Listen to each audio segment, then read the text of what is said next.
കേരളത്തിലെ പഞ്ചായത്ത് മുനിസിപ്പൽ തിരഞ്ഞെടുപ്പിലെ ഫലം വന്ന് പിന്നെ പൂർണ്ണഘട്ടത്തിലുള്ളത് കണ്ടില്ല. എങ്കിൽ പോലും അത് വ്യക്തമായ ഒരു സൂചന നൽകുന്നുണ്ട്. ഒന്ന്, ലീഗിൻ്റെ വൻ വിജയം. രണ്ട്, BJPയുടെ വിജയം. ഈ രണ്ട് കാര്യങ്ങളും ഒരു സൂചന നൽകുന്നില്ലേ കേരളം എങ്ങോട്ടാണ് പോകുന്നതെന്നുള്ളത്, നമ്മുടെ മനസ്സൊക്കെ എങ്ങോട്ടാണ് പോയിക്കൊണ്ടിരിക്കുന്നതെന്ന്. ഇത്രയും കാലം നമ്മൾ പുരോഗമന ചിന്താഗതിയും കേരളത്തെ മുന്നോട്ട് കൊണ്ടുപോകുന്ന ഒരു ചിന്താഗതിയായിരുന്നു. ഇന്നിപ്പം നമ്മൾ പിന്നോക്കം വലിക്കുന്ന, പർദ്ദ ഇടുന്നതൊക്കെ കേമപ്പെട്ട കാര്യമായിട്ട് മാറുന്ന പിന്നെ ഒരു സമൂഹമായി മാറിയിരിക്കുന്നു. കേരളത്തിലെ അനാചാരങ്ങൾ, അയിത്തം മുതലുള്ള അനാചാരങ്ങൾക്കെതിരെ പോരാടി ഇന്നത്തെ നിലയിൽ പിന്നെ കേരളം മാറ്റിമറിച്ചവരാണ് നമ്മൾ. പക്ഷേ ഇന്നിപ്പം പിന്നെ പർദ്ദ നല്ലതാണ്, പിന്നെ തട്ടം നല്ലതാണ്, പിന്നെ അതിൻ്റെ പേരിൽ വഴക്കുണ്ടാക്കുന്നത് നല്ലതാണ്. പിന്നെ അതുപോലെ തന്നെ ഈ പിന്നെ ഈ അനാചാരങ്ങൾ, ഇപ്പോൾ ശബരിമലയിൽ സ്ത്രീ പ്രവേശനം പാടില്ല, സ്ത്രീ പ്രവേശനം ആകാമെന്ന് സുപ്രീം കോടതി വരെ വിധിച്ചു. പക്ഷേ പറ്റത്തില്ല എന്നിവിടെ യാഥാസ്ഥിതികർ പറയുന്നു.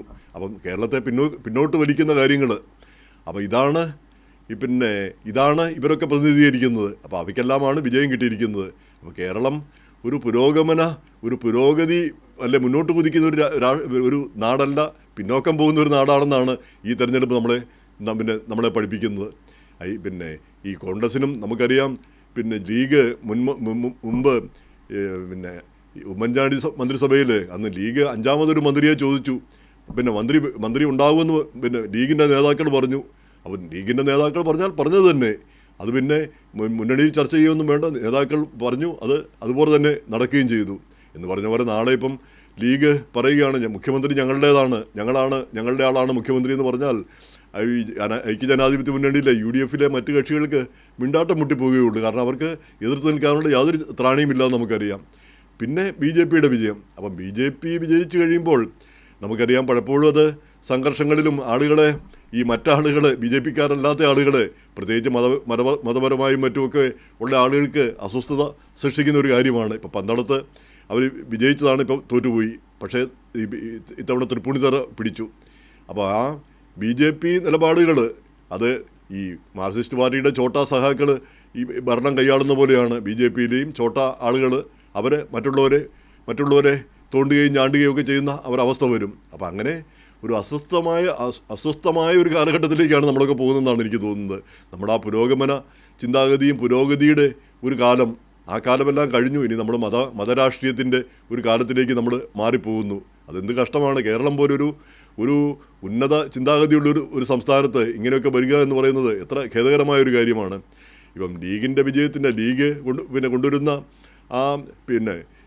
തിരിച്ചു കൊണ്ടുവരുന്ന അനാചാരങ്ങൾ, അവയ്ക്ക് ഒത്താശ ചെയ്യുകയാണ് ചെയ്യുന്ന പിന്നെ UDFും പിന്നെ LDFും യാതൊരു മടിയുമില്ലാതെ. നേരെ മറിച്ച് അനാചാരങ്ങൾ തിരിച്ചു കൊണ്ടുവരുമ്പോൾ അത് അനാചാരങ്ങളാണെന്നും അതിനെതിരെ ശക്തമായി പ്രതികരിക്കണമെന്നും പറയാനുള്ള ഒരു ആർജവത്വം, അതിനുള്ള ഒരു ധൈര്യം മറ്റു പാർട്ടികൾക്ക് ആർക്കും ഇല്ലാതായിപ്പോയി. അതിപ്പം BJP അനാചാരം കൊണ്ടുവന്നാലും പിന്നെ ലീഗ് കൊണ്ടുവന്നാലും അത് ക്രിസ്ത്യാനികൾ കൊണ്ടുവന്നാലും അനാചാരം തന്നെയാണ്, അതിനെ എതിർക്കുക തന്നെ വേണം. അതാണല്ലോ നമ്മൾ ഇന്നേ വരെ കേരളം കണ്ട കാര്യങ്ങൾ. കേരളം അനുവർത്തിച്ചു പോരുന്ന ഒരു തത്വശാസ്ത്രം.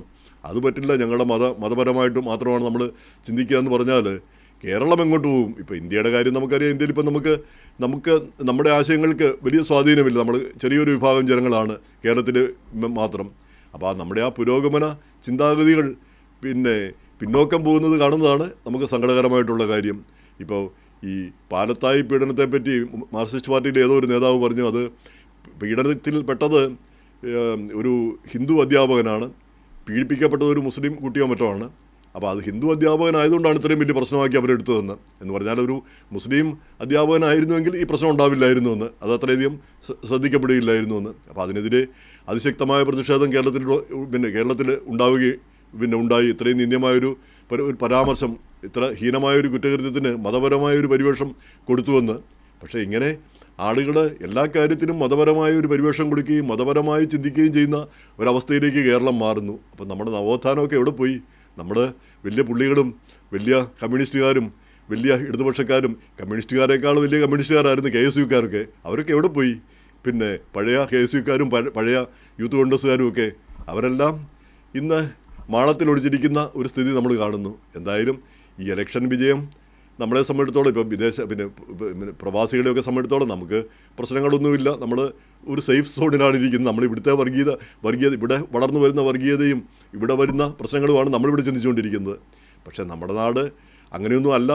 പിന്നെ ഈ വർഗീയതയ്ക്കും വംശീയതയ്ക്കും അതുപോലെ തന്നെ ആ ഭിന്നതയ്ക്കും അപ്പുറത്തുള്ളൊരു പിന്നെ ഈ കാര്യങ്ങളായി മാത്രം കാണുന്ന പുരോഗമനപരമായി ചിന്തിക്കുന്ന ഒരു സംസ്ഥാനമാണ്, ഒരു നാടാണെന്നാണ് നമ്മളെല്ലാം അഭിമാനിച്ചുകൊണ്ടിരുന്നത്. ആ അഭിമാനം തുടരണം, അത് കെട്ടുപോകാൻ ഇടവരരുത്. അപ്പോൾ കേരളത്തിലെ ജനങ്ങൾ അത് മനസ്സിലാക്കണം. ഈ മതരാഷ്ട്രീയം ഒന്നും ശരിയായ ഒരു കാര്യമല്ല. മതത്തിൻ്റെ പേരിലുള്ള ഒരു രാഷ്ട്രീയം, അത് ഏത് മതമാണെങ്കിലും ഏത് മതത്തിൻ്റെ പേരിലാണെങ്കിലും അതിനൊരു മാറ്റം ഉണ്ടാവേണ്ടത് ആവശ്യമാണ്.